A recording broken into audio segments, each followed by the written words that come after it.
Do you know, अगर आपकी शादी होती है और आपने शादी में दहेज लिया या नहीं लिया और उसके बाद आपका डाइवोर्स होता है, तो उस कंडीशन में वाइफ को मेंटेनेंस एलिमनी देना ही होगा। ये वाइफ का राइट्स होता है।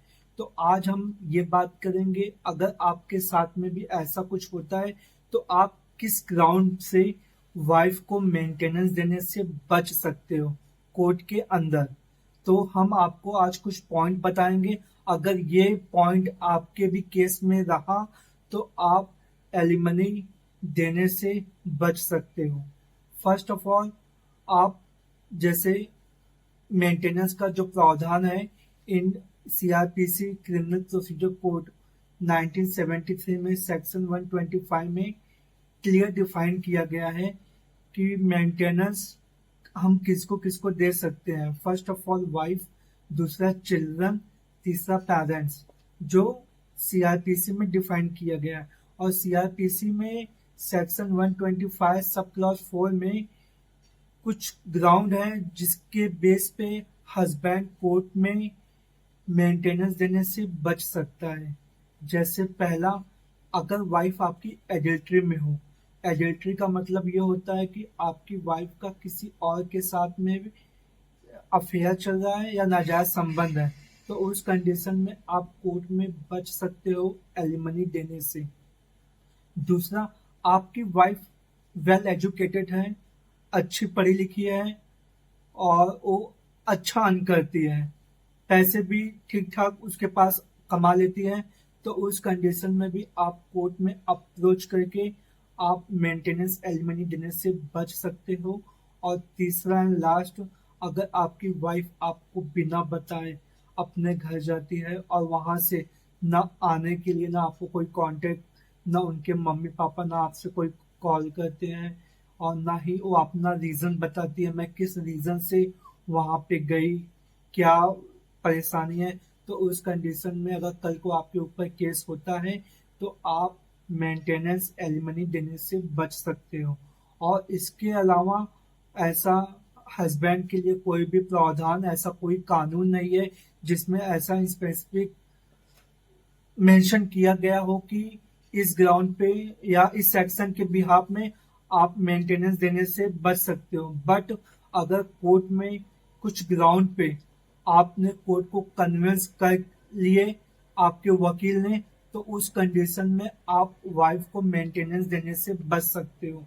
जैसे नंबर 1, हिंदू मैरिज एक्ट 1955 में सेक्शन है 24 एंड 25, जिसमें आप कोर्ट में ये प्रूव करो कि हस्बैंड मेंटली डिसऑर्डर है या वो कोई काम नहीं करता अभी, या अभी वो कोई काम नहीं कर सकता ना फ्यूचर में जनरेट कर सकता है, क्योंकि वो मेंटली और आपको कोर्ट में ये बताना होगा कि मेरी जो सैलरी है या जो मैं अर्निंग पर्सन हूँ उस पे मेरा भाई भी डिपेंड है, मेरी एक छोटी बहन है, उसकी भी शादी करनी है, वो भी मेरे ही सैलरी पे डिपेंड है। तो उस कंडीशन में भी आपको मेंटेनेंस देने से या एलिमनी देने से आप बस, आपके मम्मी पापा की तबीयत नहीं सही रहती और आपके सैलरी का एक अच्छा खासा अमाउंट हॉस्पिटल और मेडिसिन में जाता है, तो उस कंडीशन में आप मेडिसिन के जो भी पेपर्स हैं, हॉस्पिटल के पेपर्स, वो भी कोर्ट में अटैच कर सकते हो और कोर्ट को ये बता सकते हो कि मेरी जो भी सैलरी आती है उसमें हम मेरे ऊपर ये भी रिस्पॉन्सिबिलिटी है। तो उस कंडीशन में भी जज साहब आपकी फेवर में या आपको मेंटेनेंस से बच सकते हो। हस्बैंड एंड वाइफ म्यूचुअल में डाइवोर्स लेते हैं Hindu marriage act 1955 section 13 B sub clause 1 में, तो उस कंडीशन में भी हम आप मेंटेनेंस एलिमनी अमाउंट देने से बच सकते हो, क्योंकि म्यूचुअल में हस्बैंड एंड वाइफ दोनों का कंसर्न होता है कि हम एक दूसरे के साथ में अलग होना चाहते हैं, तो उस कंडीशन में भी आप मेंटेनेंस से बच सकते हो। है कि आपकी वाइफ को उनके मम्मी पापा द्वारा कोई मूवेबल प्रॉपर्टी या इमूवेबल प्रॉपर्टी या फिर पैसे मिले हैं, तो उस कंडीशन में आप कोर्ट में भी बोल सकते हो कि जज साहब इनके पास ऑलरेडी इतना पैसा है, ये प्रॉपर्टी इनके मम्मी पापा ने खुद दी है, तो मेरे पास उतना नहीं है। और अगर उन्होंने ये प्रॉपर्टी अपने भाई के बच्चों को या भाई को दे दिया है, तो उस कंडीशन में भी आप कोर्ट में ये बोल सकते हो कि इनके पास ऑलरेडी इतनी प्रॉपर्टी है कि ये दूसरे को दे रही है। तो उस कंडीशन में भी जज साहब आपके ऊपर थोड़ा मेंटेनेंस या एलिमनी देने से आप बच सकते हो। एंड देन कभी ऐसा होता है कि आपके घर में कुछ तुतुमे में हुई मियाँ बीबी के बीच में, और वाइफ आपको बिना बताए अपने मायके चली जाती है और ना वहां से कोई कॉल करती है ना कांटेक्ट करती है। और अगर आपको लगता है कि आपके ऊपर ऐसा कंप्लेन या कुछ हो सकता है, तो उस कंडीशन में आप हिंदू मैरिज एक्ट 1955 में सेक्शन 9 के अंतर्गत आप उनको एक नोटिस भेज दीजिए। जैसे कल को अगर आपके ऊपर कोई केस या कंप्लेन होता है, तो आप उस बेस पे अपने अपने आप को और अपने फैमिली को सेफ एंड साइड कर सकते हो।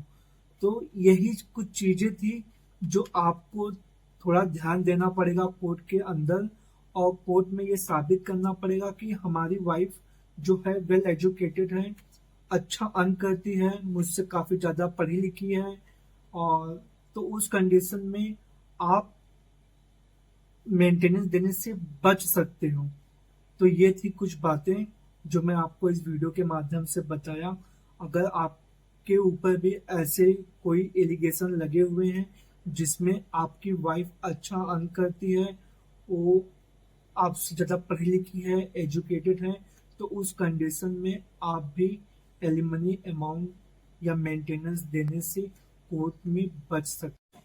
इंडिया में वाइफ वुमेन्स के लिए काफ़ी लॉ हैं, उनके लिए काफ़ी प्रोटेक्शन भी है, जैसे मेंटेनेंस, डोमेस्टिक वायलेंस, बहुत सारे हैं। बट ऐसा मैन एंड हस्बैंड के लिए नहीं है। आप सबका क्या कमेंट है कि आने वाले टाइम में हस्बैंड के लिए भी कोई प्रोटेक्शन कानून होना चाहिए या नहीं? आप कमेंट बॉक्स में कमेंट कर सकते हो। Thank you so much. Vande Mataram.